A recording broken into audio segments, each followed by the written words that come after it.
আজি ওজাপালিৰ লগত ঢোল বজালোঁ। মনসা পূজাৰ ৰাতিপুৱাই শুই উঠিলোঁ। শুই উঠিয়ে ভাইটিহঁতৰ লগত আজি ৰাতিপুৱাই ফুল ছিঙিবলৈ গ'লোঁ। ফুল ছিঙি থকা অৱস্থাত দেখা পালোঁ যে মধুৰিআমৰ গছ এডাল দেখাত কিন্তু ধুনীয়া, কিন্তু খাবলৈ একদম ভাল নহয়, পানী পানী লাগে, ইমান টেষ্ট নাই। নদী কাষৰ ভাল হ'ব লাগিছিল, কিন্তু নাই। তাৰপিছত আমি ফুল ছিঙি আহি আকৌ দুবৰি ছিঙিবলৈ আৰম্ভ কৰিলোঁ। দুবৰি ছিঙি থকা অৱস্থাতে ইটোৰ পিছত কাম, সিটোৰ পিছত কাম, কামেই শেষ নহয়। পূজা বুলিতো জানেই, কামেই কাম।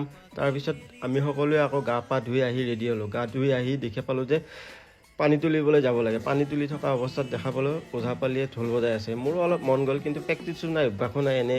তাৰপিছত ঢোলটো কান্ধত লৈ বজাই চালোঁ, সুৰৰ লগত সুৰ মিলাই, হ'লেও অলপ মিলিল। তাৰপিছত আমি সকলোৱে পানী তুলি আহি আকৌ পূজাৰ কামত ব্যস্ত হ'লোঁ। দিনটোত পূজাই পূজা, ইটোৰ পিছত কাম, সিটোৰ পিছত কাম, কামেই শেষ নহয়। তাৰপিছত সকলোৱে আকৌ কাম চমন কৰি আজৰি হৈ পূজাখন সুকলমে পাৰ কৰিলোঁ। পাৰ কৰি আহি আমি একদম সকলোৱে একদম ভালে লাগিল পূজাত, ইটোৰ পিছত সিটো জানেই আপোনালোকে।